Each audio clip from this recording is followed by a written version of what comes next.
impact study, that they will finish this impact study in a few months, and will submit it to the Federal Highway Commission administration in Washington. They tell me that they have held public meetings on this proposal over the last 2 years, and we all know that to be true. They tell me that they still have the option to not submit a final application to the Federal Highway Administration. And that I suspected, but now I know for sure. The state still has the authority to pull the plug on this thing and to say, we're not going to do it. But Secretary Conte did take the time, I guess we spoke for 30 or 40 minutes, he did take the time to very carefully and intelligently explain to me the long-range needs of this corridor. And he said it very convincingly. I mean, we've got to have sufficient funding in order to maintain a good interstate highway system here on the eastern seaboard. The cost of highway construction is just like everything else in the world. It's just exploding. And they don't have the revenue in order to maintain the road, the highway. They also have this vision of widening Interstate 95, wider in some places than in other places, but to have a widening of this project so that the flow of traffic will not be impeded. And I told him I thought that was good, but it has to be reasonable. And right now, to make the people who live in this region pay for that expansion and those improvements is an unfair burden on the taxpayer. And so he certainly said that he had heard the opposition, that the governor has heard the opposition, and that they will take the concerns of the stakeholders into consideration. Okay, that wasn't quite strong enough for me, but at least it was leading in the right direction. I next had a conversation with Victor Mendez, who is the Federal Highway Administrator in Washington. And I'm going to go right down the various points that he made with me. He says the ball is in the state of North Carolina's court. That any timetable that they may have is based on when and if DOT submits a final application. He reminded me that North Carolina has only received provisional, conditional approval. But that North Carolina would still need to complete the environmental impact study. North Carolina has to complete the environmental justice review. And in that review, they need to include any revenue provisions and any analysis that may be available. In other words, the economic impact, not just on families, but on businesses in this region. So that is part of the application. Said that if DOT, North Carolina DOT, does submit a final application, that the Federal Highway Administration's review process will be thorough and it will be objective. And I asked him, what does thorough and objective mean? You know, as a lawyer and former judge, I want specificity. You know, and I asked him, does public opinion matter? It certainly mattered in the outlying landing field case. At the end of the day, it mattered. When I first got involved in OLF, the Navy told me it didn't matter what the community wanted. That it was the security of the United States that was the driving concern. And while they heard the local opposition, that they were really going to be guided by the security of the United States, and that they needed a landing field in northeastern North Carolina, and that there was no way around it, and they just basically apologized and said it doesn't matter what people think. And my response was, it must matter what the people think. You know, is this the country that we are? You know, where public opinion doesn't matter. National security certainly is important, but also the opinions of the stakeholders should be important. And then somehow you should be able to reconcile those two positions. And so I brought that conversation to the highway administrator. Does it matter what people think? You know, does it matter, or is it in the best interest of the national highway system that we have this, and it doesn't matter what the locals care about? And the administrator began to explain to me that yes, it does matter.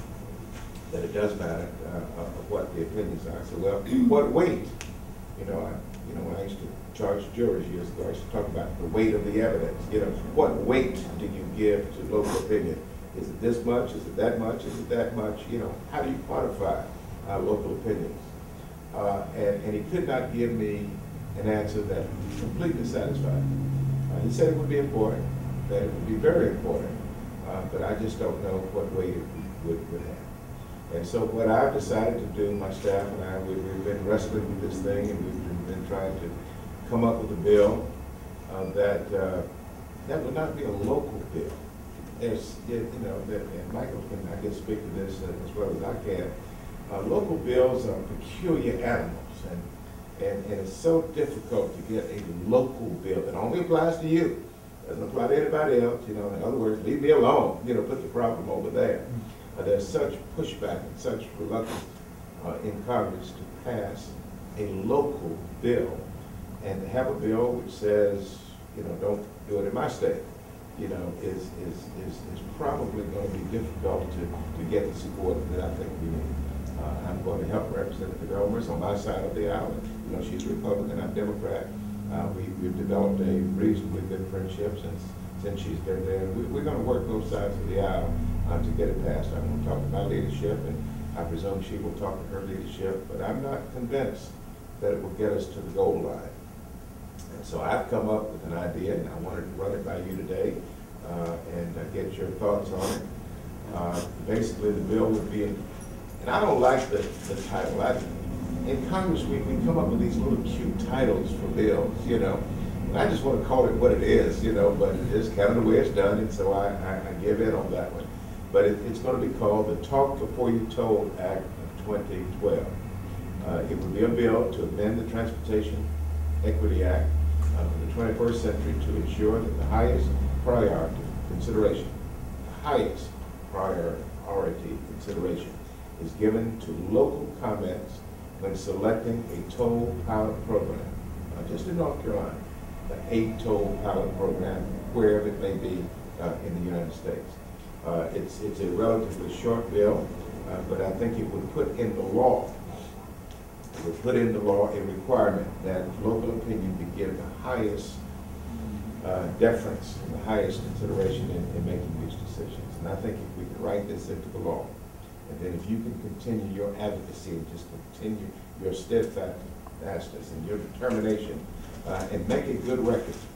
I can tell you that in a legislative environment, the congressional record is so important. You've got to make a record. You've got to make sure that all of your meetings, when you have them, that they're on the record, that people are clear and concise in their opposition, and don't use words maybe or if, and just come out in opposition to it, and to give evidence and reasons of why the opposition is not just reactionary, but that the opposition is based upon sound reasons, such as the economic impact on the region. That's the big deal. I told a news reporter on another subject driving in a few minutes ago. I was interviewing with the newspaper in the 1st District, and I was telling the young lady that 24% of the people in the 1st District live below the poverty level. I mean, you all deal with it every day. It's 1 out of 4. And in Halifax County, it's higher than that. I don't have the stats for Halifax County, but it's higher than that. Northampton County is higher than that. But basically, we're talking about 1 out of 4, 1 out of 3 people living below the poverty level. And that doesn't include those who live near the poverty level. There are a lot of people who are not in poverty, but they're so close to it, they can feel it, they can see it. And if you're going to add this tax, call it a toll, or you want to call it, it's a tax. I wrote it down so I wouldn't forget to say it. To add a tax to hard, struggling, poor people, for them to use the interstate system is just fundamentally unfair. And so I'm here today to basically tell you those 3 things, that we have a very difficult economic environment, that I'm going to sign on to Renee Elmer's, Congresswoman Renee Elmer's bill. And I'm also going to introduce a bill of my own and to try to get many of my colleagues to sign on as co-sponsors. We'll go to my leadership and see if we can get this added to some legislation that's working. This will not pass as a standalone bill on the floor of the U.S. House of Representatives. I'll be honest with you about it. You won't do it. But what we need to do is to find some piece of legislation that is germane, that is relevant to this, to transportation, and just add it in Article 23, Article 21. Just add it at the end of the bill, and it goes through. And then the federal highway people are then mandated to give your opinion. Your opinion is the highest degree of consideration. So that's kind of where we are. And I'm going to stop there and make sure I covered all my points. I think I did. But now I want to be quiet and listen to you. So thank you. Thank you very much.